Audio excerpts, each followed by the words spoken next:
bueno y cuán agradable es que habiten los hermanos juntos y en armonía, dice el Salmo 133. Es como el buen óleo que cae de la cabeza de Aarón, que corre por sus barbas hasta el borde de sus vestiduras. Es como el rocío del monte Hermón que baña, que humedece los montes, los picos del monte Sión. Hay una abundancia de su gracia, de su unción, de su amor, de su presencia que nos permea, que nos unge, que nos llena cuando estamos reunidos juntos y en armonía. Amén. Amén. También cuando nos reunimos a la mesa, cuando nos acercamos a la mesa del Padre, podemos comer del Cordero. Amén. Como hablábamos la noche de Pascua, cada vez que los santos se reunían era para partir el pan, era para comer al Cordero, era para tomar y comer de Él. Amén. Quiero hacer una oración más. Espíritu Santo, más que enseñanzas, más que palabras, te ruego que podamos comer el pan de vida. Que podamos comer, que nuestra expectativa esté puesta en comer de ti, Señor. En beber de ti, Señor. En tomar de tu plenitud, gracia sobre gracia. Señor, sé propicio a cada vida, a cada corazón, independientemente del estadio de la vida en el que cada uno esté, que hoy tu palabra sea propicia a cada uno de ellos, Señor. En el nombre de Cristo Jesús. Háblanos palabras frescas, Señor. Háblanos también palabra en la cual necesitamos ser reafirmados para que sea de provecho y de edificación para nuestras vidas. En el nombre de Cristo Jesús. Amén. Amén. Y amén. Amén. Venimos hablando hace 3 domingos acerca del poder de la sangre, acerca de la dignidad del Cordero, y que no hay ninguna tierra lo suficientemente hostil, lo suficientemente cerrada, como para que el Evangelio no pueda penetrar, como para que el Evangelio no pueda prosperar. Amén. Hemos venido recibiendo y entendiendo de parte del Espíritu que hay un hilo conductor entre todas estas cosas. Quiero que me acompañen a Apocalipsis, capítulo 5. Vamos a leer del versículo 6 al 10. Apocalipsis 5, del 6 al 10. Dice: entonces vi en medio de los 4 seres vivientes y del trono y los ancianos a un cordero que estaba de pie y parecía haber sido sacrificado. Tenía 7 cuernos y 7 ojos, que son los 7 espíritus de Dios, enviados por toda la tierra. Se acercó y recibió el rollo de la mano derecha del que estaba sentado en el trono. Cuando lo tomó, los 4 seres vivientes y los 24 ancianos se postraron delante del Cordero. Cada uno tenía un arpa y copas de oro llenas de incienso, que son las oraciones del pueblo de Dios.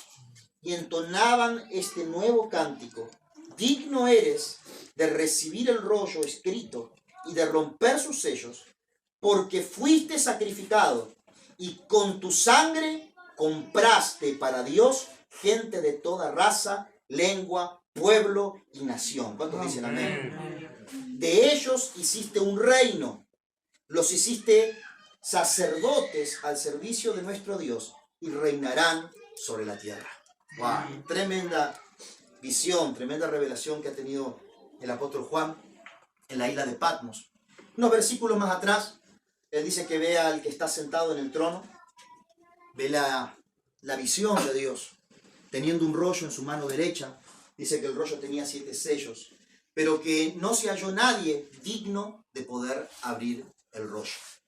Dice que se preguntó en los cielos quién es digno de abrir el rollo, pero dice que ni en el cielo, ni en la tierra, ni debajo de la tierra se halló a uno que sea digno de poder abrirlo. Amén. Este es el primer principio, el primer fundamento que hemos empezado a trabajar. No hay nadie, ni en el cielo, ni en la tierra, ni debajo de la tierra, que sea hallado digno de poder abrir el rollo. No hay nadie que haya sido hallado digno. Y eso hizo entristecer al apóstol Juan. Dice que él se entristeció profundamente. Pero dice que un anciano le dice que no llore, porque el león de la tribu de Judá ha vencido. ¿Cuántos dicen amén esa palabra? Dice que el león ha vencido y que él es digno de poder abrirlo. Amén. nada está librado al azar en la revelación que Juan recibe. Él podría, desde el primer momento, cuando dijeron quién es digno, haber dicho el Cordero es digno. Pero primero le hacen notar que ni en el cielo, ni en la tierra, ni debajo de la tierra se halló a nadie que fuera digno. Para que entonces cuando se presente el que sí es digno, quede claro que Él es el digno y que no hay otro digno. ¿Cuántos dicen amén a esto? Hoy en día se vive una suerte de pluralismo religioso, espiritual, donde mucha gente se considera espiritual y cada uno alega haber encontrado su camino espiritual.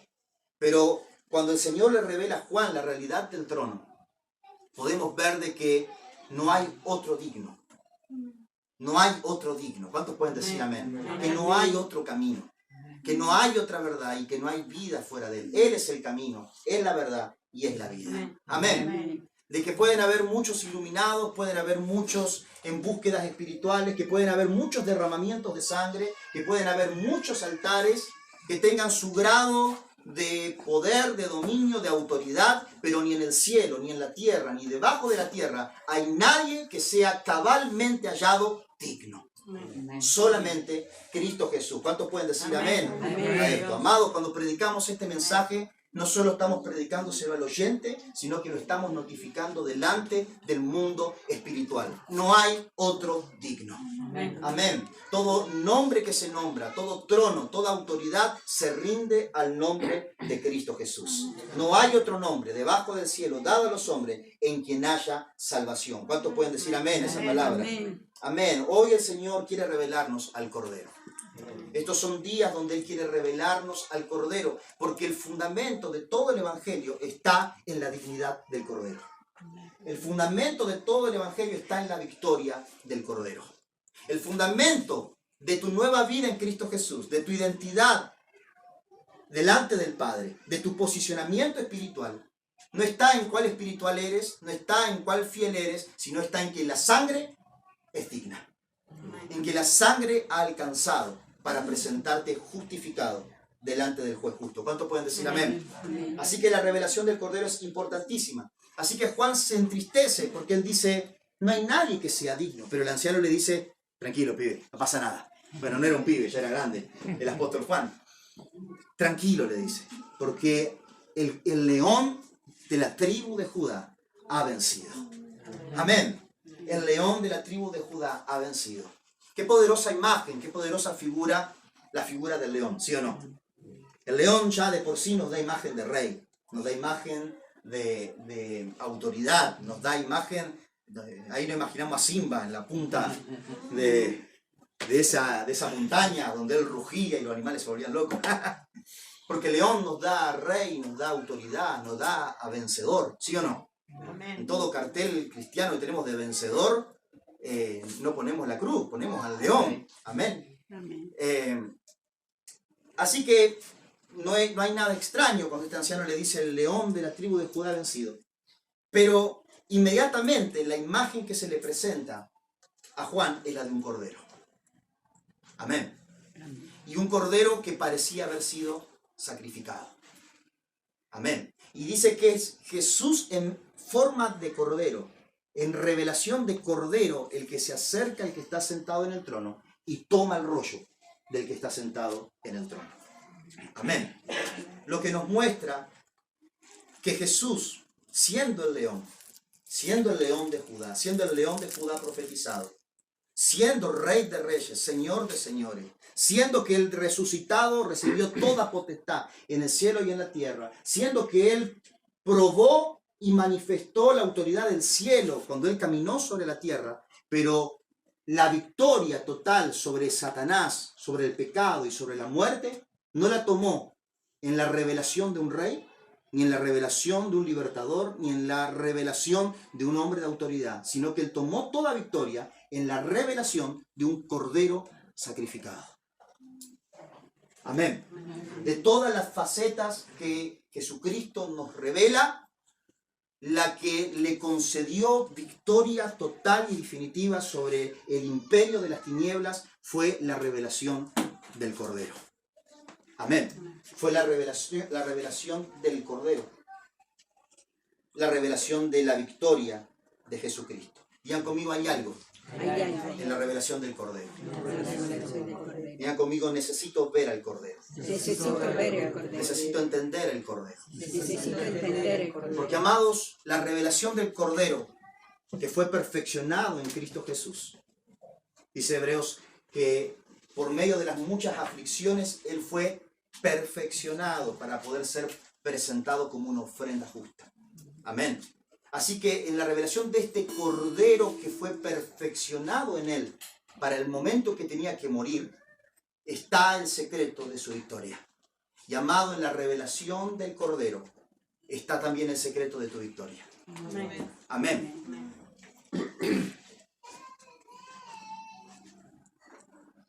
¿Por qué es tan importante la revelación del Cordero? Porque es la revelación del Cordero la que nos hace entender el poder de su sangre. Es la que nos hace entender por qué su sangre fue cabalmente perfecta, completa, y cubrió la medida de la justicia de Dios para hacernos libres de una vez y para siempre. Amén. Dice que entonaban este cántico: digno eres de recibir el rollo escrito y de romper sus sellos, porque fuiste sacrificado y con tu sangre compraste para Dios gente de toda raza, lengua, pueblo y nación. Amén. Dice que Él es digno de abrir ese rollo, porque Él con su sangre compró. Digan conmigo, compró. Con su sangre Él compró. Amados, esta es una palabra contundente, porque si hablamos de comprar, hablamos de que algo pasó a ser propiedad de su comprador. Amén. Cuando hablamos de que alguien compró algo, estamos hablando de que tiene derecho legal de reclamar algo como suyo. Amén. En la época de los esclavos, si alguien compraba un esclavo, pagaba los papeles de ese esclavo, tenía derecho a reclamar suyo a ese esclavo, su propiedad. Amén. Y aunque después quiera venir el dueño anterior y decir, hey, ese era mío, él, si pagó el precio del valor de ese esclavo, él puede reclamar como suyo ese esclavo. ¿Cuántos me están entendiendo lo que quiero decir? Cuando hablamos de que la sangre de Cristo compró gente de todo pueblo, lengua, nación, estamos diciendo de que nos volvimos propiedad de Él. Que su sangre bastó, que su sangre alcanzó para comprar nuestras vidas. Amén. Que aunque cualquiera quiera reclamar tu vida, aunque cualquier espíritu que gobernaba tu vida quiera tomar reclamo de tu vida, la sangre del Cordero es la que habla más fuerte que cualquier derramamiento de sangre, que cualquier altar, que cualquier espíritu generacional, y te reclama como suyo. Amén. Mira que estén al lado y decirle, eres propiedad de Dios. Eres propiedad de Dios. Y decirle, no es por tus méritos, ni por tus hazañas, sino por la sangre del Cordero. Amén. El Cordero pagó el precio por cada uno de nosotros. Y veníamos hablando del poder de la sangre. Creo que me acompañen a 1 de Juan 5, del 6 al 7.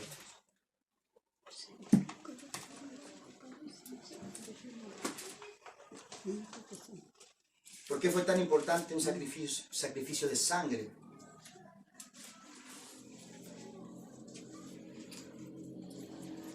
Dice, este es el que vino, 1 de Juan 5, del 6 al 7. Este es el que vino mediante agua y sangre, Jesucristo. No solo mediante agua, sino mediante agua y sangre. El Espíritu es quien da testimonio de esto, porque el Espíritu es la verdad. 3 son los que dan testimonio, y los 3 están de acuerdo: el Espíritu, el agua y la sangre. Aceptamos el testimonio humano, pero el testimonio de Dios vale mucho más, precisamente porque es el testimonio de Dios el que Él ha dado acerca de su Hijo. Amén. El apóstol Juan describe una carta a sus discípulos, porque se había introducido una corriente que decía que Jesús fue un espíritu que se reveló a las personas, fue un espíritu que se reveló a los hombres. Pero Juan dice que no, que los que dan testimonio de Jesús no solamente el espíritu, sino el agua y la sangre. Amén. Lo que habla de que Él también fue nacido de agua y de sangre. O sea que Jesús fue Dios en la tierra, pero también fue un hombre. ¿Y por qué era tan importante no solamente el testimonio espiritual, sino el testimonio de la sangre? Porque lo que la humanidad necesitaba para poder ser hallados justos ante el Padre era un derramamiento de sangre. Amén. De estos tres, Juan dice, el testimonio que a mí más me importa es el del Espíritu. ¿Cuántos dicen amén ahí? Amén. Dice el versículo 9, aceptamos el testimonio humano, pero el testimonio de Dios vale mucho más. ¿Cuántos dicen amén a eso? Amén. ¿Cuántos se gozan cuando hay algún descubrimiento arqueológico, algún descubrimiento científico que avala algún hecho bíblico? A mí me fascina eso, cuando veo en un recorte de diario o en alguna nota periodística, me acuerdo hace unos cuantos años atrás que se encontró en el monte Ararat restos de madera de una posible embarcación con unos cuantos miles de años que podían dar data de que fuera el arca de Noé. Eso me impresionó, porque aún la ciencia comprobando que los hechos registrados en las Escrituras fueron ciertos. Amén. Me gozo cuando leo historiadores como Josefo y puedo ver de una fuente no bíblica, de un historiador judío que trabajaba para el Imperio Romano, que él registra que Jesús fue cierto, que hubo un hombre que hacía maravillas, que hubo todo un movimiento, que hubo toda una revolución. Él testificaba sobre cómo vivía la iglesia del primer siglo, de la primera era. Y yo me gozo cuando hay testimonio humano, testimonio científico que reafirma lo que creemos por la fe. Amén. Pero el testimonio más grande es el del Espíritu. Amén. Porque un hallazgo alguien te lo puede discutir, un testimonio alguien te lo puede refutar, pero lo que el Espíritu ha dado como testimonio en nuestro espíritu es la revelación misma de Cristo en nosotros. Amén. Él dice, tres dan testimonio de la persona de Cristo, de un hombre que encarnó la palabra viva de Dios, el verbo vivo de Dios, y que su sangre alcanzó para la salvación de toda la humanidad. Y lo que dan testimonio son el agua, la sangre y el Espíritu.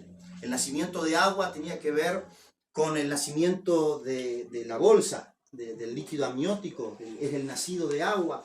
Él podría haber sido nacido de agua y no nacido del Espíritu, en el sentido de que podrían haber dicho que fue inseminado. Vieron como hoy las mujeres que portan un embarazo, pero que ni el espermatozoide ni el óvulo son de ella, sino que es una portadora.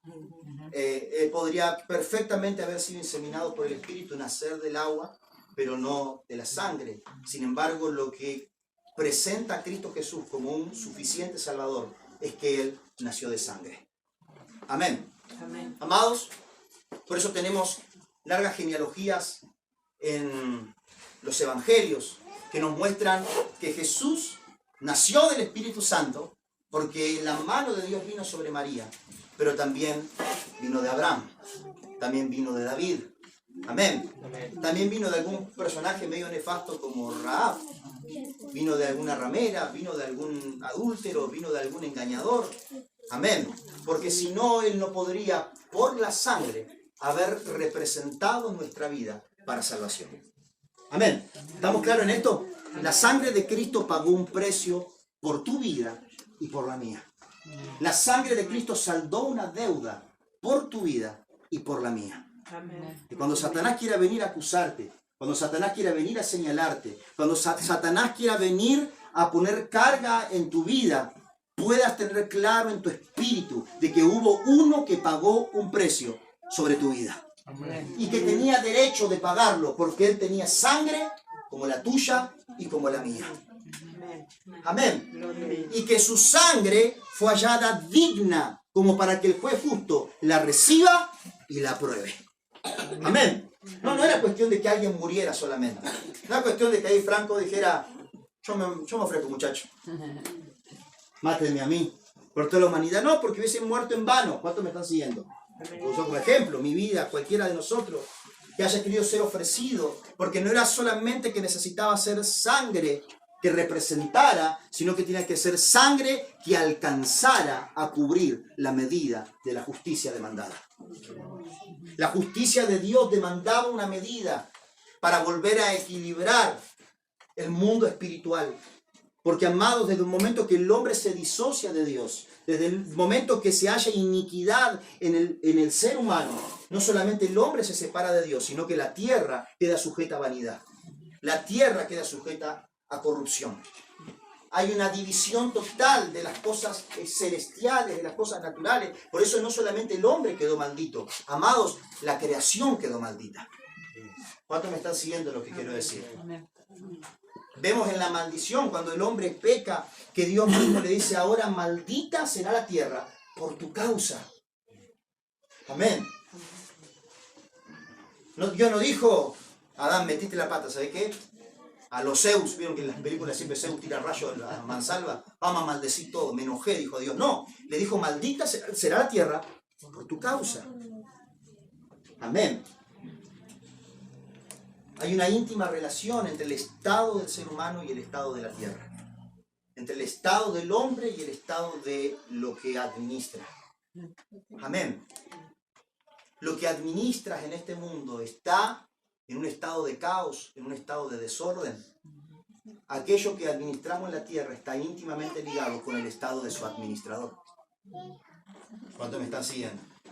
Hay hasta estudios psicológicos que muestran que una casa desordenada no es más que el reflejo externo del estado interior, de la mente que administra esa casa. ¿Cuántos me están siguiendo? Mejor ni les cuento cómo estaba mi carpeta cuando íbamos a la escuela.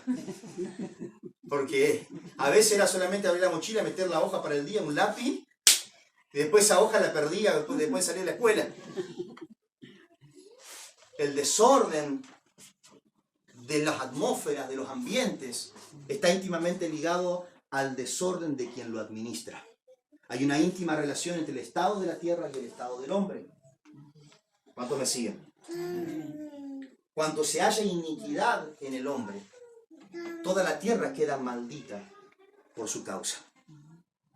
Cuando se halla legalidad espiritual en el corazón del hombre para los poderes de las tinieblas, la serpiente paseaba el huerto, pero él no tenía autoridad sobre el huerto, salvo que quien tenía autoridad sobre el huerto le abriera la puerta.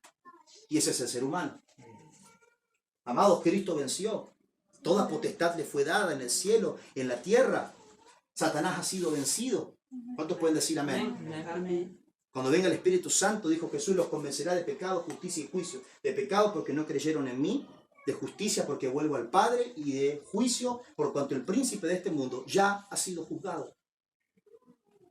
Digan conmigo, ya ha sido juzgado. Achalay. ¿Y por qué tenemos tanto diablo por todos lados?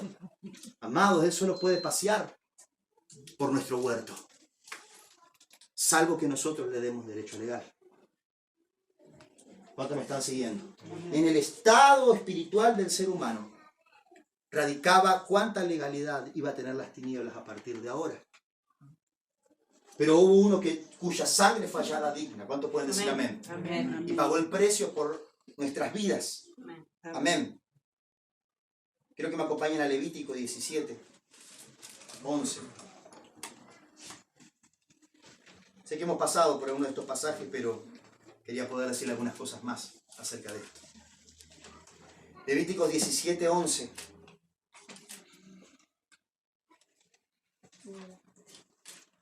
¿Qué tiene que ver el estado espiritual del ser humano con la sangre? Todo. Absolutamente todo. ¿Por qué? Porque Levíticos 17:11 nos dice que la vida está en la sangre. Amén. La vida espiritual del hombre radica en la sangre. Amén. Por eso estos elementos dan testimonio en la tierra sobre el mundo espiritual. Siempre les digo que todo lo que vemos viene de lo que no vemos. El mundo espiritual no es un mundo paralelo, sino que el mundo espiritual está en todo lo que vemos. Amén. Amado, una de las cosas que más victoria te va a dar, más victoria espiritual en tu vida, en tu familia, en tus generaciones, te va a dar, es que no disocies el mundo espiritual del mundo natural. Porque el mundo espiritual está en todo lo que vemos. Amén. La realidad de Dios está en todo lo que vemos. Los movimientos de principado, potestad, está en todo lo que vemos. Diga conmigo, solo hay que ver. Solo hay que ver. Una visión espiritual no es solamente cuando veo ángeles y serafines. Una visión espiritual no es solamente cuando veo una gárgola en la punta de una casa. ¿Cuántos me están entendiendo? Sino que una visión espiritual es cuando logro ver lo espiritual en lo natural. Cuando yo entiendo, este pensamiento que me está acosando no es natural. Cuando yo entiendo este malestar que hay en la casa, que se corta el aire con una cucharita descartable, no es normal. Si ninguno hizo nada, ninguno ofendió a nadie, pero hay un... ¿Cuántos han tenido esas atmósferas donde se corta el aire con un hilito? ¿Sí o no? Todo lo que vemos es movido por hilos que no vemos. Hoy, cómo has decidido vestirte, maquillarte o no maquillarte, todo viene de algo que no vemos. Todo viene de algo interior, viene de algo que mueve lo que vemos. ¿Cuántos me están siguiendo? Amén. Ahora, si todo lo que vemos tiene su correlato en lo que no vemos, imagínense en la sangre. Porque la sangre tiene potencial de poder crear vida. Yo lo decía hace 2 domingos atrás, no sé cuántos alguna vez pensaron, más que nada los que son padres y somos hijos de Dios, de que al dar a luz hijos, no dimos solamente a luz carne, huesos, piel y pelo, sino que dimos a luz vidas espirituales. ¿Cuántos se pusieron a pensar alguna vez eso? Romy, al dar a luz, esos 2 pequeños que están enormes, dimos a luz vidas espirituales, que tienen espíritu. ¡Wow! Ahí empezamos a entender cuando Dios crea a Adán y dice, hagamos al hombre a nuestra imagen y nuestra semejanza. El hombre también tiene capacidad de dar a luz seres espirituales. Amén. Y el poder, el potencial, el depósito de vida espiritual que se reproduce de generación en generación está en la sangre, en la simiente. ¿Cuántos me están siguiendo? Por eso Dios habla tanto de simiente, porque la simiente es vida espiritual que multiplica. Amén. Simiente viene de semilla, de ahí viene también la palabra semen. Es la simiente, es la semilla que cuando es plantada, cuando es fecundada, da vida. ¿Cuántos me están siguiendo? Y hay un potencial espiritual para dar vida, dar a luz, vidas espirituales. ¿Me siguen? ¿Y dónde está toda esa información espiritual que pasa de los padres a los hijos? En la simiente, en la sangre. ¿Cuántos me están siguiendo lo que quiero decir? Amén. Amén.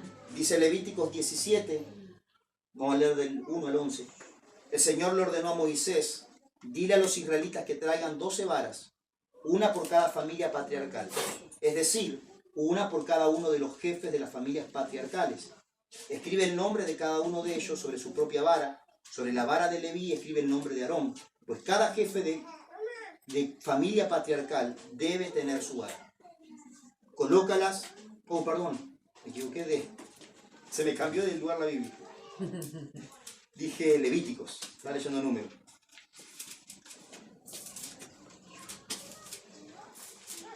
¿Leyendo alguien conmigo? Nadie me dijo nada. Levíticos 17. Yo estaba buscando el versículo que no encontraba. Ahora sí.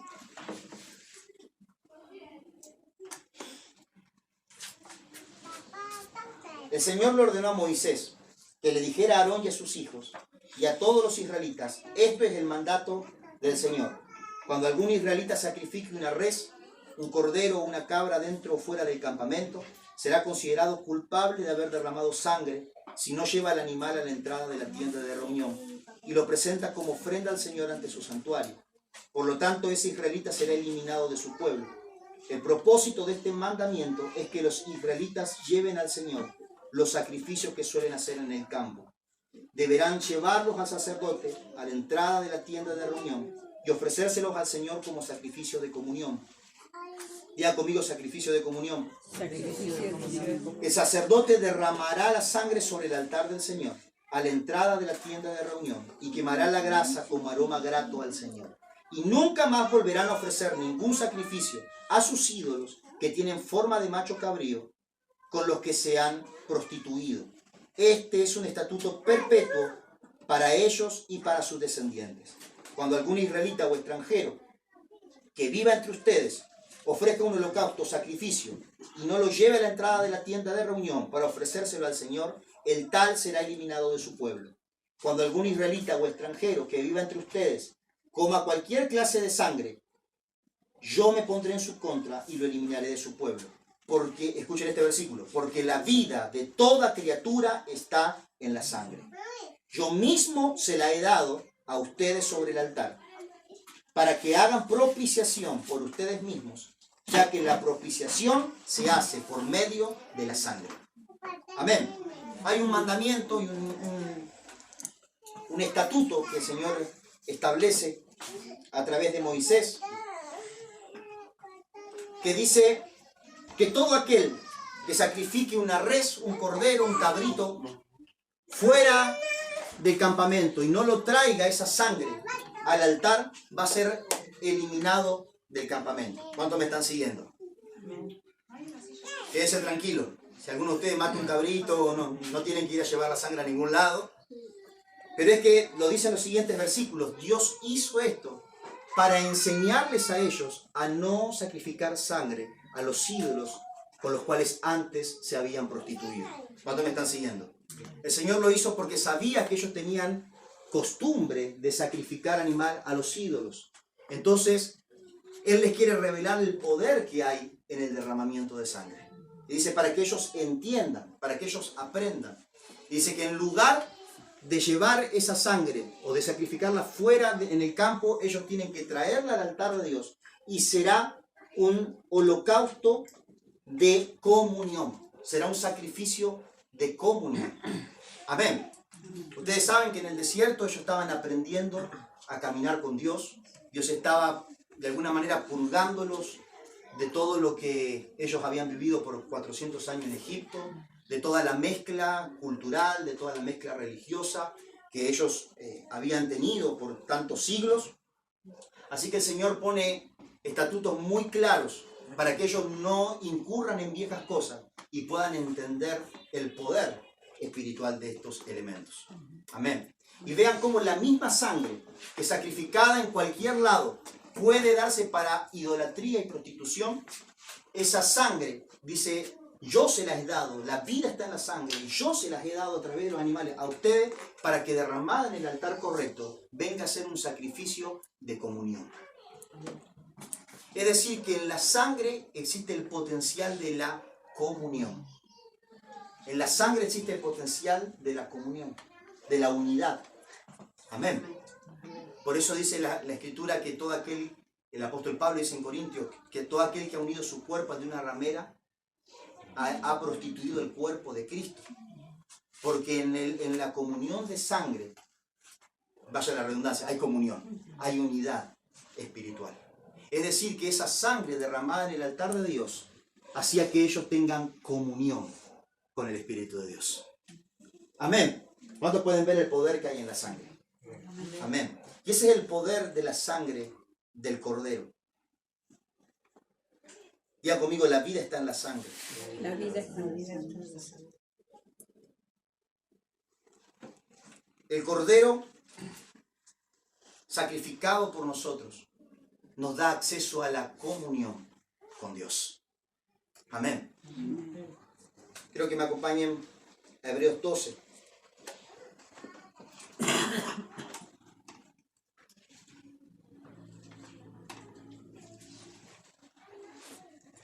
Capítulo 12, versículo 22.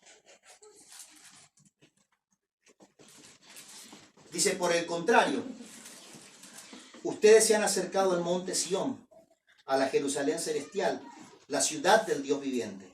Se han acercado a millares y millares de ángeles, a una asamblea gozosa, a la iglesia de los primogénitos inscritos en el cielo.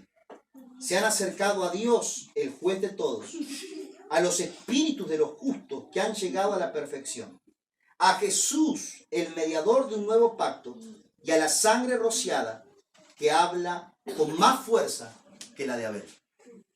Amados, cuando ustedes fueron acercados a Dios, fueron acercados a un ámbito de unidad espiritual con Él. Amén. Amén. Pero no solo fueron acercados a un ámbito de unidad espiritual con Dios, sino también un ámbito de unidad espiritual con todos los que son uno con Dios. Por eso cuando yo soy uno con Dios, también soy uno con mi hermano. Amén. Ustedes fueron acercados a Sión, dice. Fueron acercados al juez justo y a los primogénitos que fueron perfeccionados antes que ustedes. Fui acercado también a ellos. Y a Jesús, el mediador de un nuevo pacto, fui acercado a Cristo. Soy uno con el juez, soy uno con los primogénitos, soy uno con los justificados, soy uno con el Hijo.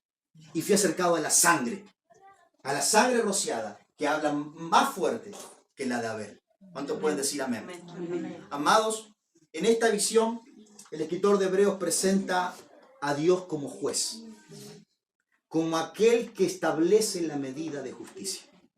Amado, quiero decirte que el que establece la medida de lo que es justo es Dios. Amén. La justicia ha sido torcida, la justicia ha sido manoseada. Cada uno tiene su concepto de lo que es justo, lo que no es justo, pero el único que tiene potestad para establecer justicia es Dios. Él es la medida de justicia. Si alguien puede juzgar algún área de nuestra vida, es Dios. Amén. Satanás sabe que la justicia de Dios juzga. Amén. Como el amor ama, la justicia juzga. Entonces, ¿qué es lo que ha hecho Satanás por muchos años? Ha señalado lo que está en injusticia para que sea juzgado en nuestras vidas. ¿Cuántos me están siguiendo? Amén. ¿Cuál fue el lamento de Dios cuando Adán y Eva le abren la puerta a la iniquidad? La iniquidad es todo lo contrario a la justicia. La justicia es lo que es recto, la iniquidad es lo que es torcido. Literalmente la palabra iniquidad significa lo torcido. Mientras que la figura de justicia es representada como una línea recta. Cuando el profeta juzgaba la ciudad, levantaba la plomada para medirla. ¿Cuántos me están siguiendo? Amén. ¿Cuántos han visto una plomada alguna vez? Si uno pone la plomada y ve si la pared está recta o no está recta. ¿Qué es lo que mide si nuestra vida está en línea o no está en línea? Dios. Él es el modelo. Él es la imagen. Él es la plomada. Mientras que la iniquidad es lo torcido. Amén. ¿Cuál fue el gran lamento de Dios cuando el hombre le abre la puerta a la iniquidad? De que sabe que ahora el acusador iba a tener autoridad para acusar. Y que su justicia iba a tener que juzgar. Amén. Amén. Muchas veces humanizamos a Dios y decimos, qué malo Dios, me juzgó. Si hay una palabra que le produce pavor a los cristianos es la palabra juicio. Tratamos de dibujarla, a veces decir proceso, prueba. Pero muchas veces son juicios. ¿Cuántos me están siguiendo? Son juicios los que vivimos. Porque la justicia de Dios juzga. ¿Cuántos me están siguiendo? Y lo humanizamos pensando que Dios puede decidir si juzgar o no juzgar.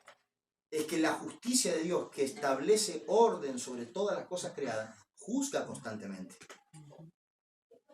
Pero Dios, que es el dueño de la creación, siempre se la ha rebuscado para tratar de burlar hasta su misma propia justicia. Si alguno piensa que soy hereje lo que estoy diciendo, vaya a Romanos 3, 24 al 25, donde dice que Él pasó por alto por mucho tiempo nuestro pecado. Él les enseñó por medio de un cordero, buscó una sangre que fuera digna. No alcanza este sacrificio para hacerlos completamente justificados, pero alcanza para extender misericordia un poco más de tiempo. Esa sangre, como es un cordero puro, sin mancha, no está contaminado, alcanza para equilibrar la balanza en el mundo espiritual un poco de tiempo más por ustedes. Pero los profetas dijeron que vendría un cordero perfecto. Amén. Que vendría un cordero que sería sacrificado de una vez y para siempre. Amén. Amados, el cordero ha vencido. Amén. El cordero ha sido ofrecido. Y les decía el domingo pasado que el Evangelio no se trata de lo que Dios puede hacer por nosotros, sino que el Evangelio se trata de la revelación de lo que Él ya hizo por nosotros. Tú lo que necesitas no es conocer lo que Dios puede hacer con tu vida. Lo que tú necesitas es que se te revele lo que Dios ha hecho por tu vida. Amén. Porque hay una victoria total y para siempre que ya ha sido pagada para ti. Y el negocio de Satanás es velarte para que no la veas. Velarte para que no la conozcas. velarte para desenfocarte, velarte para que pierdas de vista lo que Él ha hecho por ti, porque cuando logras conectar con lo que Él ha hecho por ti, te paras en la justicia del Hijo de Dios y ejecutas el juicio que ha sido decretado en la cruz del Calvario. Amados, ha llegado el tiempo de que se revele la victoria de la sangre sobre nuestra vida y seamos de los que ejecutan el juicio que ha sido decretado por la sangre del Cordero. Amén. Aleluya. Y a eso voy ahora. Porque el Cordero ha vencido. El Cordero ha vencido de una vez y para siempre. Amén. La sangre del Cordero habla más fuerte. La sangre del Cordero mata a otra sangre. Es la sangre que sopapea todas las sangres. La sangre del Cordero mata todo. ¿Se acuerdan cuando en la escuela decíamos Superman le gana a Batman? Y Fantavinauta decía Goku le gana a Superman. Y Vegeta y amados, la sangre de Cristo ha vencido. La sangre de Cristo es total y habla más fuerte que la de Abel. Lo que nos muestra de que la sangre de Abel había clamado desde la tierra por mucho tiempo. Había clamado venganza delante de las cortes celestiales, delante del juez justo. Pero se ha presentado una sangre que habla más fuerte que la de Abel y habla redención, habla sanidad, habla reconciliación, habla santidad, habla liberación. ¿Cuántos pueden decir amén? Gloria a Dios. Digan conmigo, la sangre habla. La sangre habla. Si dice que la sangre rociada habla mejor que la de Abel delante del juez, significa que la sangre habla. Cuando entendemos que la sangre porta vida espiritual, entendemos que la sangre porta una voz. La sangre derramada de Abel tuvo una voz que reclamaba desde la tierra. Y la sangre derramada en la cruz del Calvario también tiene una voz que reclama desde el altar del propiciatorio en los cielos por cada uno de los que ha comprado para su gloria. Tienes que saber en esta noche que la sangre habla y la sangre reclama. Y la sangre reclama tu vida como suya. Amén. Decíamos un poco el domingo pasado hace 2 domingos, que hay 2 tipos de sangre que claman, hay 2 tipos de sangre que reclaman. Una es la sangre que recibimos por herencia. La sangre que recibimos generacionalmente tiene una voz y reclama sobre nuestras vidas. Sé que muchos han estado hace 2 domingos atrás, muchos no. Como dice la chica Legrand, el público se renueva.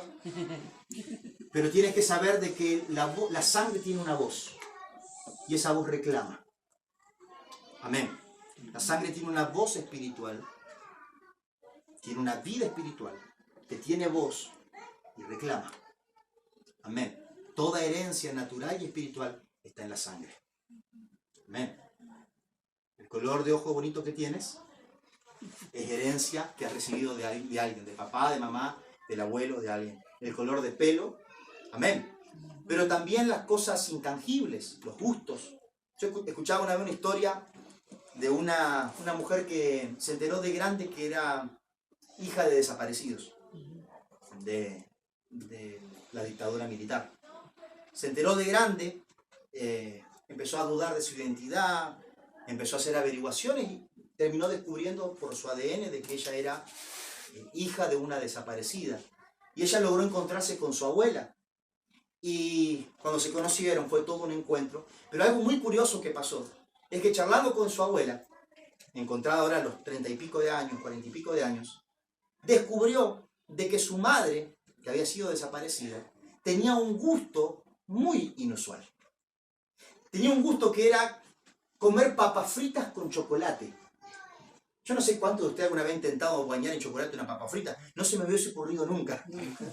Pero dice que un día dijo, ay, ¿sabes qué me gusta a mí la papa frita con chocolate? Y la abuela se fue en lágrimas. ¿En serio me decís? Sí, a tu mamá le gustaba la papa frita. Todos decíamos que estaba loca.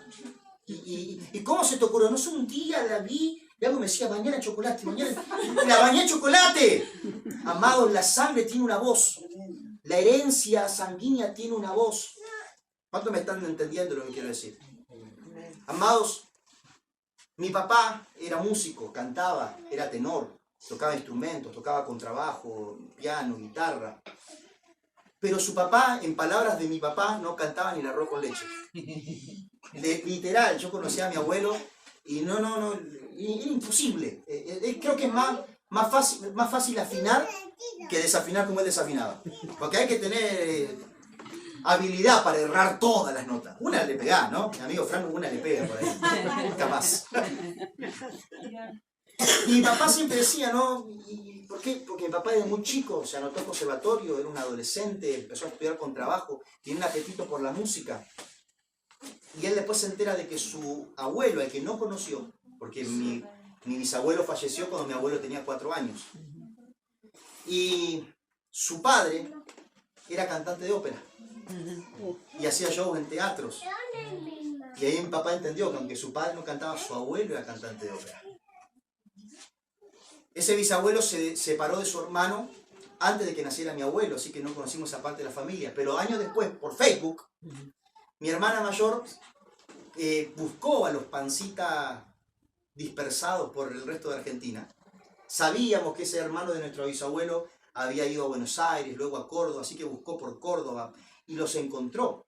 Y amados, grande fue mi sorpresa cuando me di cuenta que todos los pancitas perdidos en Buenos Aires y en Córdoba son o predicadores, o clérigos, o misioneros, o cura, o músicos de rock, de jazz, de bossa nova. Son todos o ministros o músicos.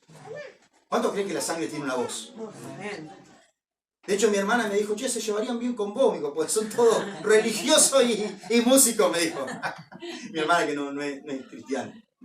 ¿Cuándo me están siguiendo lo que quiero decir? Lo tenéis que conocer, mijo, son igual a vos, me dijo. De hecho, hay uno de ellos que es un misionero católico, que ha escrito libros de fe sobre el reino de los cielos. Y yo me quedé impactado, leí las reseñas de sus libros. Para ser católico la tiene bastante clara. Un hombre espiritual, se nota que es un hombre espiritual. ¿Cuándo me están siguiendo? La voz, la sangre tiene una voz.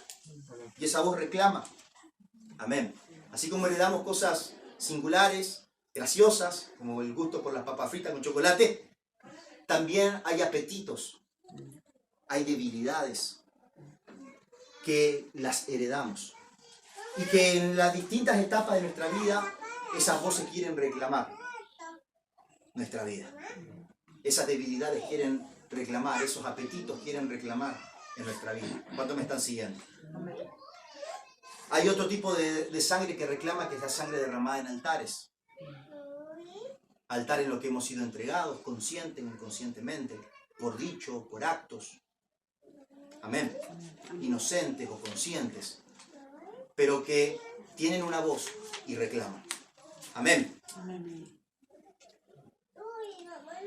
Pero la sangre del Cordero habla más fuerte. La sangre del Cordero tiene una voz y habla más fuerte. Amén. Ahora, amados, ¿por qué fue tan poderosa la sangre del Cordero? ¿Alguien me dice la hora? La hora. Las 8. Las 8. ¿Por qué fue tan poderosa la sangre del Cordero? Porque la sangre del Cordero fue preparada. Amén. Toda la vida de Jesús se trató de perfeccionar esa sangre. Dios conoce el poder de la sangre. Entonces Él prepara la sangre para su propósito. Decíamos hace 2 domingos atrás, ¿por qué creen que Abraham tardó tanto tiempo en tener a ese Isaac? Ustedes recuerdan que él recibe la promesa, le dice, vas a ser padre de generaciones, vas a ser padre de naciones, en ti, en tus simientes serán benditas las familias de la tierra. ¿Por qué él tarda tanto? Porque Dios estaba formando la simiente. Dios estaba procesando la vida de Abraham, sacándolo de su tierra y de su parentela, sacándolo de la cultura de su casa, de la cultura de la cual él venía, enseñándole una vida de altar, una vida de sacrificio, una vida de ofrenda. Mis amados, estaba en Abraham formando a Cristo. Estaba empezando a formar, a modelar ese diseño, esa simiente, para que cuando la multiplicara la simiente de Cristo. En ti y en tu simiente serán benditas todas las familias de la tierra. Mis amados, cuando Dios está procesando tu vida, no solamente te está trabajando a ti, sino que en ti está trabajando a tus generaciones. Cuando Dios le habla a un hombre o una mujer, no solo le habla a esa persona, le habla también a su simiente. Le habla a todo lo que esa persona va a dar a luz en el futuro. Lo que deja luz cuando salgas de este lugar va a ser el fruto de lo que hoy Dios te está hablando aquí. Porque Dios te habla a ti y al hablarte a ti también está hablando a tu simiente reproductora. Natural y espiritual. Amén. No, Dios no está tan apurado con multiplicar algo si antes no definió la simiente de eso que va a multiplicar. Las iglesias están afanadas con multiplicarse. ¿Cuántos saben eso? ¿Cuándo vamos a hacer más? Tenemos que ir a alcanzar a muchos más. Pero el orden de Dios que le dijo al hombre en el huerto de Edén fue fructificar y multiplicados. Antes de fructificar, antes de entrar en la temporada de la multiplicación, primero necesitas caminar la temporada de la fructificación. Dios primero define el fruto antes de multiplicarlo. Primero prueba la calidad del fruto antes de poder multiplicarlo. Porque si no, por consiguiente, decíamos, podemos tener iglesias llenas de personas, pero vacías de Cristo. Llenas de personas, llenas de multitudes, pero vacías de la simiente. Cuando nos apuramos a multiplicar, pero antes no definimos el fruto que vamos a multiplicar. Por eso Dios no se apuró con Abraham. Lo procesó. Le enseñó. Modeló la simiente hasta que él tuviera un hijo. Y cuando tuvo el hijo, formó un modelo de paternidad. Y formó un modelo de hijo. Y formó un modelo de altar y de sacrificio. Porque, amados, hasta ese momento él había sacrificado animales. Pero cuando tuvo al hijo, ahora le enseñó a sacrificar a su propio hijo. Le enseñó a sacrificar lo más valioso porque él seguía formando la simiente de Cristo. Amén. Amados, Jesús sabía que él nació con un propósito. Él nació para morir. Él nació para morir. Amén. Y todo lo que Jesús hizo en esta tierra fue morir para que el propósito de su Padre viva. Fue morir para que el plan de su Padre se cumpla. Fue perfeccionar el Cordero, porque lo que iba a arrebatar el reino de los cielos para toda la humanidad era un Cordero que sea hallado digno. Amén. Un Cordero que sea hallado digno. Jesús vivió una vida de cruz. Ya conmigo, una vida de cruz. Cuando hablamos de la cruz, y cantábamos sobre la cruz, me gozaba cuando escuchaba esa canción sobre la cruz, sobre el altar, porque sabía que tenía que ver con lo que Dios quería hablar el día de hoy. Cuando hablamos de la cruz pensamos que es un evento. Cuando hablamos de la cruz de Cristo pensamos en el Gólgota. Pero, amados, Cristo no tomó la cruz cuando los romanos se la pusieron sobre el hombro. Él tomó la cruz desde el momento que le dijo sí al propósito del Padre. ¿Cuántos me están siguiendo lo que quiero decir? Jesús no murió solamente en Getsemaní cuando dijo no se haga mi voluntad sino la tuya, sino que él constantemente moría a sí mismo para que la voluntad del Padre tenga lugar en su vida. Para que ese Cordero fuera perfeccionado en él, por medio de muchas aflicciones, a fin de que pudiera ser presentado como un Cordero digno. ¿Cuántos me están siguiendo lo que quiero decir?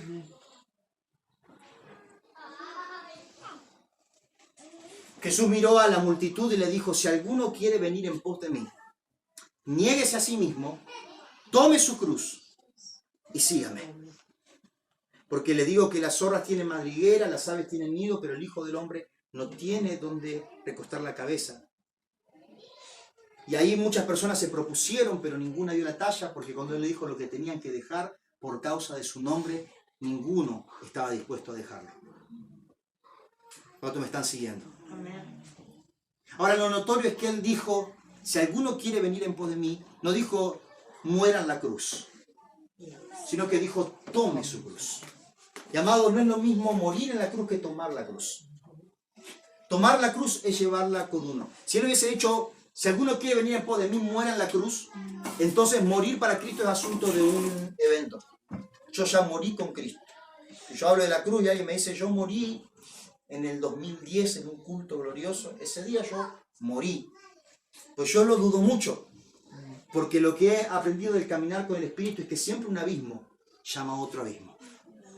Y cuando hemos rendido una vida, una parte de nuestra vida un área de nuestra vida, pronto empieza a manifestarse otra área que también necesita ser llevada a la cruz del Calvario.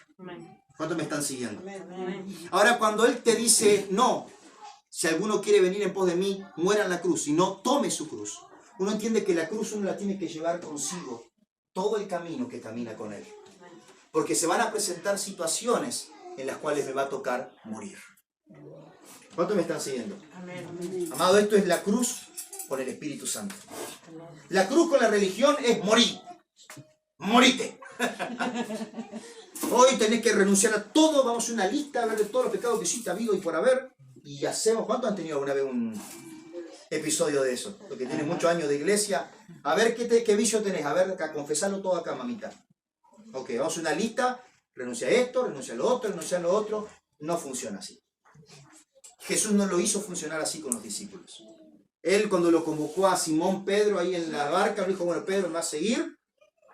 A ver, vamos a ver esa manera de hablar que tenés, esa incredulidad que tenés. Hoy tenés que rendir todo. No, lo único que ese día le tocó a Pedro morir fue a las redes. Dejando las redes, lo siguió. ¿Cuántos me están siguiendo lo que quiero decir? Pero tomó una cruz. Tomó una cruz donde vemos varios episodios del caminar de Pedro con Jesús, donde le tocaba morir. ¿Y por qué podía morir? Porque él se llevó la cruz consigo. ¿Cuántos me están siguiendo lo que quiero decir? Y es por medio de esas aflicciones, por medio de esos altares que a Abraham le tocaba vivir, transitar en la vida, que él va perfeccionando al Cordero en nosotros. Para que así como él venció, nosotros también podamos vencer junto con Cristo. Porque ¿cuál es la garantía de que la sangre de Cristo empezó a operar en nuestra vida? Que la vida del Cordero también va a empezar a ser modelada en nuestra vida. Mis amados, no hay evangelio sin muerte. No hay evangelio sin altar. No hay bendición sin sacrificio. David decía, no daré a mi Dios algo que no cueste. Y lo está diciendo una persona que tenía la simiente de Abraham. Que el mejor sacrificio que entregó fue su propio hijo. Eso es lo que pasa cuando Dios modela una simiente. ¿De dónde salió esto de David de decir, no le daría a mi Dios algo que no cueste? Salió de que en él fluye la vida de Abraham. Fluye la simiente de Abraham. ¿De dónde fluye que yo quiera morir por el propósito del Padre? De que la sangre de Cristo está corriendo por mis venas. Que la vida del Cordero está fluyendo por mí. ¿Cuántos me están entendiendo lo que quiero decir?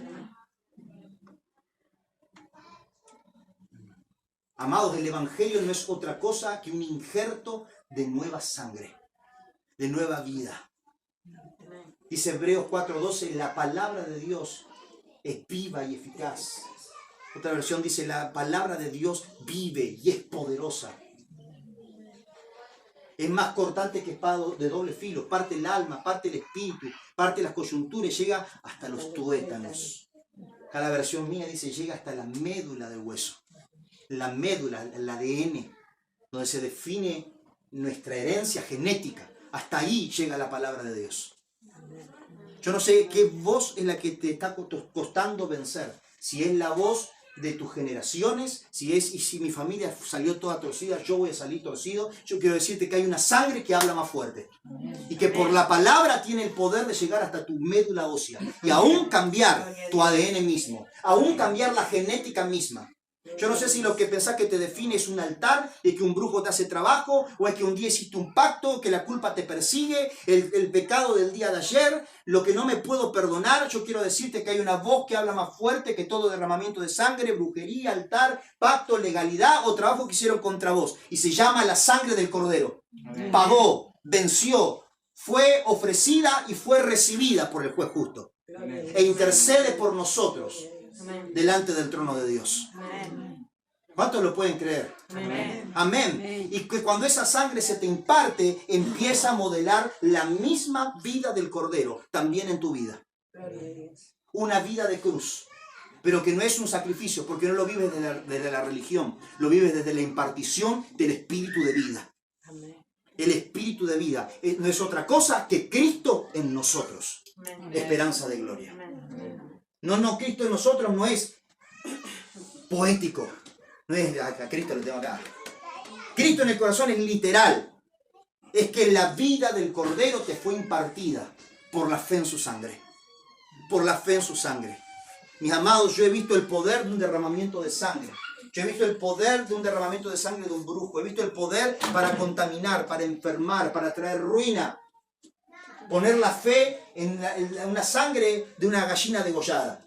¿Cuánto más la sangre de un cordero digno, sin mancha, lleno del Espíritu Santo, que cortó toda línea generacional, que Satanás no tenía nada en él, no va a tener poder para redimir mi vida de todas las cosas? No va a tener poder para reconciliar los cielos y la tierra. No va a tener poder para desarmar a los principados y potestades al clavar el acta que me era contraria. ¿Cuántos pueden dar gloria a Dios por eso? Que hoy el Espíritu Santo te revele que el fundamento de tu vida de fe es la sangre del Cordero. La sangre del Cordero que venció alcanza para que tengas libre acceso a la presencia de Dios. La sangre del Cordero alcanza para que seas llamado hijo, hija de Dios. La sangre del Cordero alcanza para que tengas acceso a las riquezas de su gloria. La sangre del Cordero alcanza para que todo recurso, toda herramienta, toda revelación del cielo que necesitas para vencer en cada temporada de tu vida esté al alcance de tu mano. Porque como cantábamos hoy, cerca estás y nos escuchas. Cerca estás y nos escuchas, no porque es un buen deseo, sino porque uno pagó con precio de sangre. No es porque hoy queremos declarar algo lindo, a ver si le levantamos el ánimo. No, es que hay una sangre que tiene voz y que habla y que reclama tu vida también. Oh, si hemos experimentado el poder de cuando un altar pagano nos reclama, de cuando una promesa no cumplida nos reclama y nos quiere cobrar, no tendremos fe para creer que la sangre vertida en el propiciatorio de los cielos es poderosa para reclamar mi vida e interceder por mí. Amado, hay muchos que hoy llegaron a este lugar, no por su voluntad, sino porque hay uno que intercede. Hay una sangre que intercede, hay una sangre que clama, hay una sangre que no te deja porque dice, eres mío. He sido hallado digno porque con mi sangre compré gente de toda lengua, de toda tribu, toda raza, nación. He pagado el precio, dice el Cordero. He pagado el precio y el que ha pagado el precio puede reclamar como suya su propiedad. ¿Cuántos pueden decir amén? Amén. Mira que te ha hablado de decirle, le perteneces a Cristo. Le perteneces a Cristo. Aleluya. Le perteneces a Cristo. Gloria a Dios. Cuando empiezas a modelar la sangre del Cordero, te haces uno en la victoria del Cordero. Experimentas en tu propio cuerpo las victorias del Cordero. Las victorias del Cordero no es un pasaje histórico de algo que pasó hace 2000 años, sino que eres como Pablo, que dice en Colosenses 1:24, completo en mi propio cuerpo los padecimientos de Cristo por la iglesia. Las persecuciones que vivo, los azotes que he vivido, las prisiones que he vivido, es porque el Cordero me ha poseído. Acompáñame a Colosenses 1:24. Vamos a ir terminando.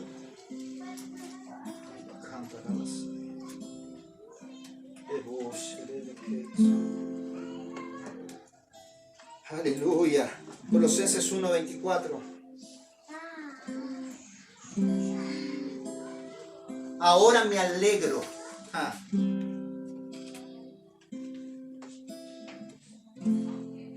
Esta noche le habla a gente que no ha entendido las aflicciones que le han tocado vivir, los desafíos, las tomas de decisiones,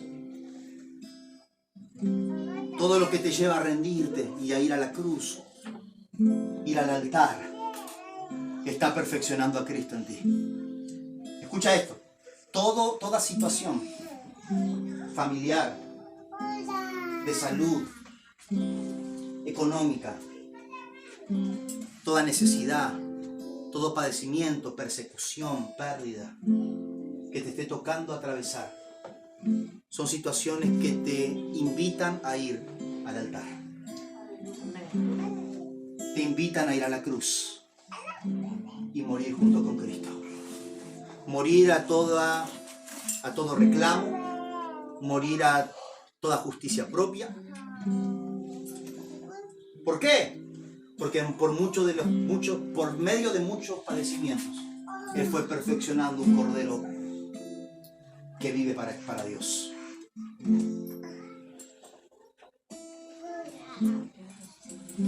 Cuando la sangre del Cordero empieza a habitar en tu vida,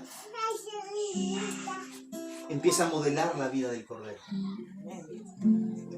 Y las situaciones de aflicción vienen a ser ni más ni menos que una oportunidad de morir con Cristo, de ir al altar, de rendirme, y el Cordero siga siendo perfeccionado en mí, porque la vida del Cordero es lo único que desarma principados y potestades.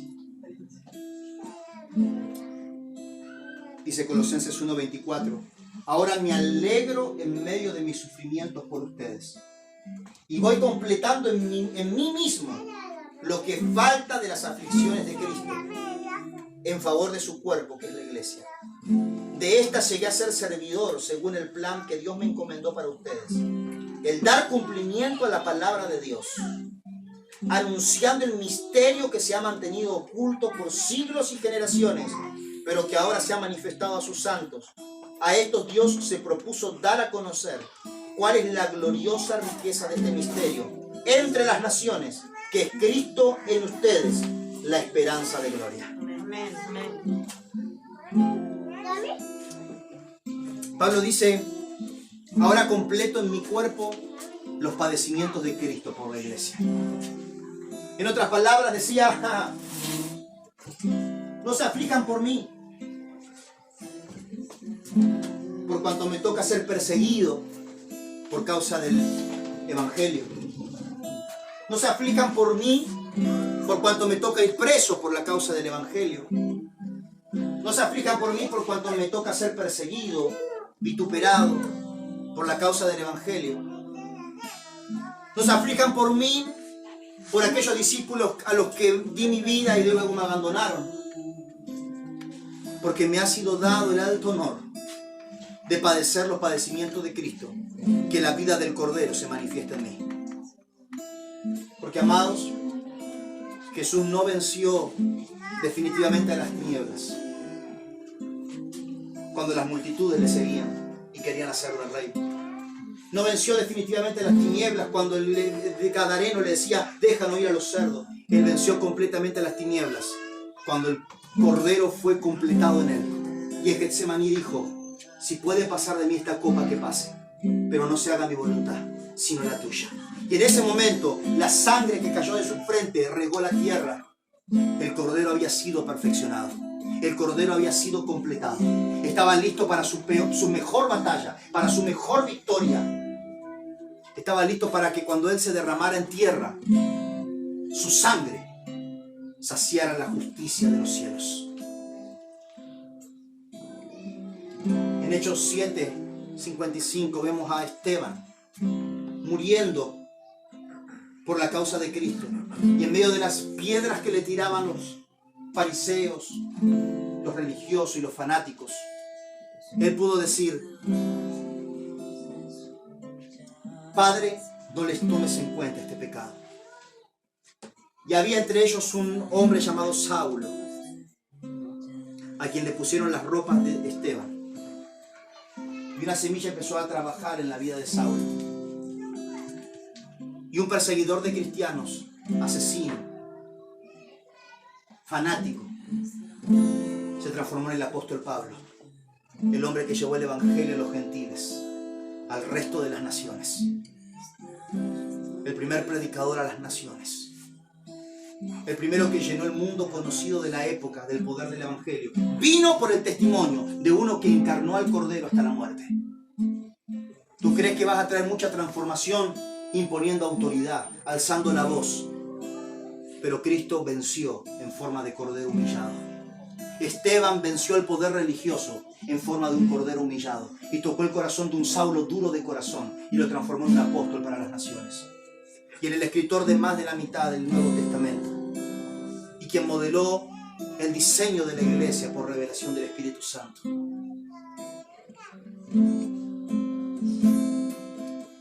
Morir la muerte del Cordero te dará victoria espiritual. Vencerá el poder del pecado, de la muerte, sobre tu familia, sobre tus generaciones, sobre tu linaje. Aunque los padres comieron la higuera maldecida, los hijos no sufrirán la dentera, porque aplicará una nueva sangre. Será como la rama injertada del árbol de Abraham. Una nueva familia espiritual, una nueva sangre, un nuevo linaje, una nueva vida. No aplicará más la sangre de las generaciones que estaban detrás de ti, sino que empezará a aplicar la sangre de la simiente de Abraham en Cristo Jesús, impartida a tu vida por la palabra de Dios. Cerrá tus ojos donde estás. Esta es una noche de altar, es una noche de rendición, es una noche de cruz. Oh, yo sé que dura la circunstancia que estás atravesando. Y yo quisiera hoy darte una palabra de ánimo, pero yo sé que sería un placebo, sería una aspirina para que no duela lo que estás viviendo. Yo hoy quiero darte el remedio definitivo. Y es que las circunstancias que Dios permite en tu camino es para que puedas tomar la cruz, para que puedas morir, para que puedas ir al altar, para que puedas rendirte a Dios. Mientras el hombre y la mujer se siente fuerte, no se rinde, pero cuando se siente débil, se rinde. Dice el apóstol Pablo, tengo un aguijón en mi carne, tengo una debilidad en mi carne. 3 veces le pedí a Dios que me la quite y no me la quita. Un mensajero de Satanás que Dios ha permitido en mi vida.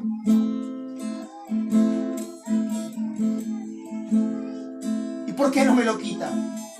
Porque me hace recordar que soy débil y que el secreto de mi fuerza es mi debilidad. Porque cuando soy fuerte, Dios me resiste, pero cuando me rindo, Dios se derrite. Amado, hay un poder en el altar, hay un poder en el sacrificio. No daré a Dios algo que no me cueste. Hay un poder en la rendición. La revelación del Cordero hace que no haya territorio hostil que se resista. Porque donde hay un Esteban que encarna el Cordero hasta la muerte, hasta la tierra árida de un Saulo religioso, se quiebra. Porque el Cordero ha vencido. El Cordero ha vencido. No experimentarás al león de la tribu de Judá arremetiendo contra todo enemigo hasta que hayas experimentado el Cordero que se rinde. El que toma el rollo, el que es digno de tomar el rollo del que está sentado en el trono, no es el león vencedor, es el Cordero sufriente. Es el Cordero sufriente. El misterio del Evangelio, el misterio de Cristo, que nos lleva a la esencia, que nos lleva al principio, que nos lleva al origen, que nos lleva al Edén, es rendirnos ante Él. Es que Él vuelva a ser Señor, es que Él vuelva a ser mi Dios, es volver al altar, volver a que Él esté en la altura, que Él esté en lo alto, que Él sea sobre todo y sobre todos. ¿Por qué permite esta debilidad en este tiempo en tu vida? Para llevarte al altar. Porque en el altar está el secreto de tu victoria. En el altar, en el altar, en el altar está la fuente que se abrirá en el desierto. Para que vuelva a haber ríos en medio del sequedal.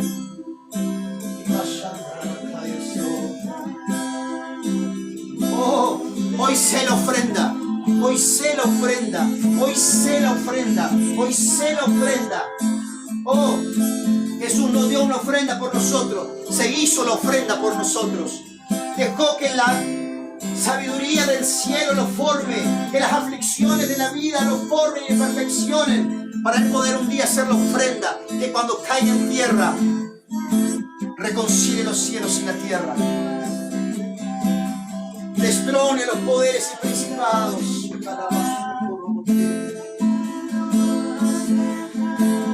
Aleluya.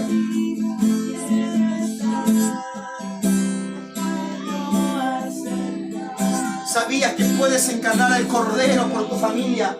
Que puedes encarnar al Cordero por ese territorio, que puedes encarnar al Cordero por tus generaciones.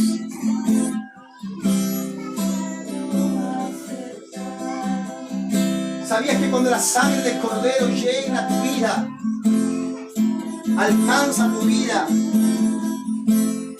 puedes tú también ser una expresión del Cordero por la tierra?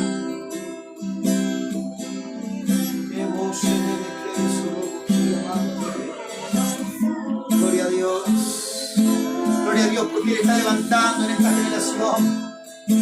No cristianos de declaraciones, no cristianos de decretos, no de cristianos que recitan versículos y los toman para su vida, sino cristianos que están llenos de la vida del Cordero y acceden a las promesas y acceden al lugar santísimo e interceden la intercesión del Espíritu y hablan lo que Él está hablando y son sanidad para la tierra, porque son como Esteban, porque son como los misioneros que mueren en campos misioneros y su sangre fertiliza la tierra para que vengan tiempos de avivamiento.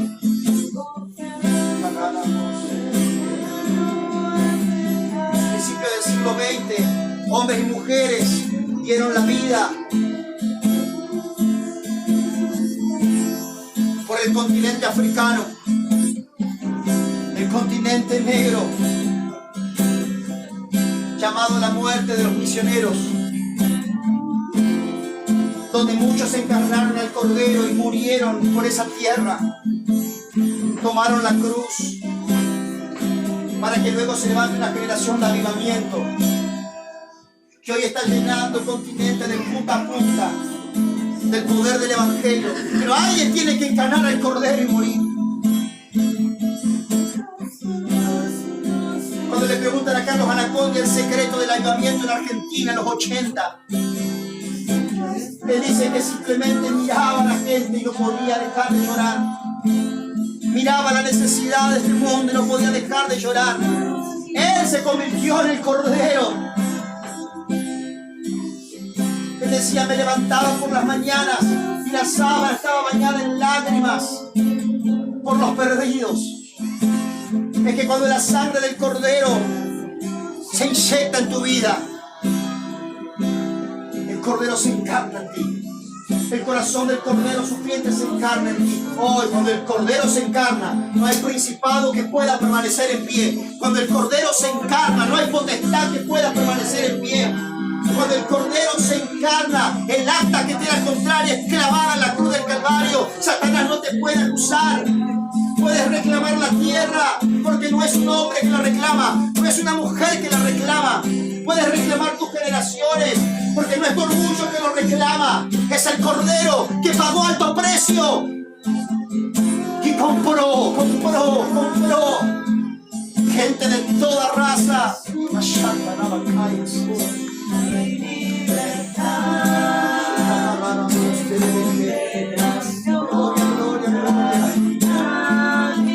La tierra no necesita grandes predicadores, necesita hombres y mujeres que encarnen al Cordero por la tierra, que completen en su cuerpo los padecimientos de Cristo, que sufran por amor. Y va a cantar a